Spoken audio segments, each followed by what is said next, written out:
Hello and welcome, fellow bookworms and film fans. Welcome to this week's episode of The Contenta Narrative. We'll be looking at The Girl Who Fell Beneath the Sea by Axei Oh. And oh my god, this book was so good.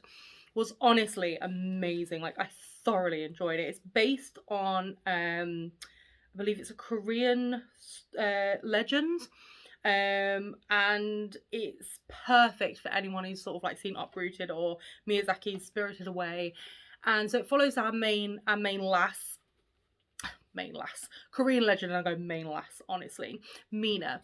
So what happens is she lives in this land where every year a girl with some sort of special quality, either a really pretty face or great intelligence or great strength, gets thrown into the sea, sacrificed to the sea god.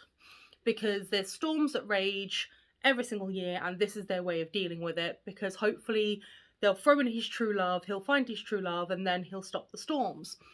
Brilliant idea. So Mina's brother's love of his life is going to be sacrificed to the sea god. So Mina kind of boards this boat with the brother and his betrothed, and as she hesitates, Mina goes, do you know what? I'm going to let you live your best life with my brother. And she sacrifices herself. So she throws herself into the sea and she ends up in the spirit realm underneath the sea, where she meets a variety of different characters. And she's basically going to turn around and go, right, let's break this curse. And it is just so well written. It's such a beautiful little story.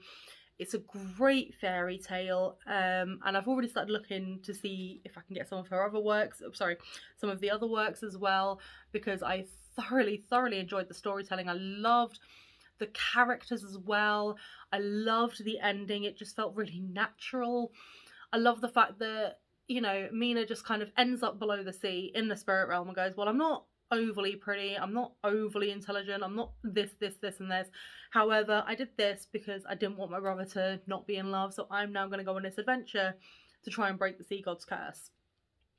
And seeing her interact with all the different gods and deities and realizing that some of them has abandoned them.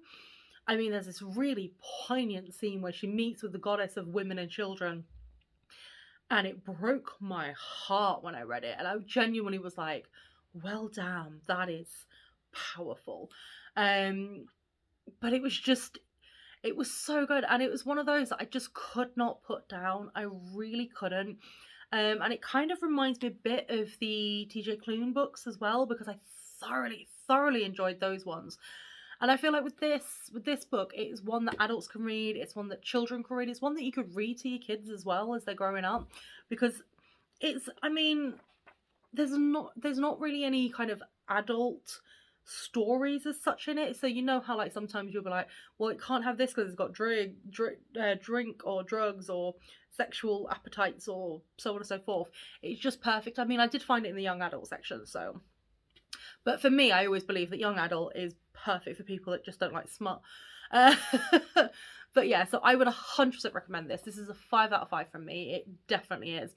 Please, if you agree or disagree with anything that I've said, if you read it and you enjoy it, if you've read it already and you've got any other books that you'd like to recommend that are similar to this style, please leave it below in the comments. Thank you very much for your continued support. Don't forget to click subscribe to be alerted whenever a new video comes out. And remember to always keep it contento.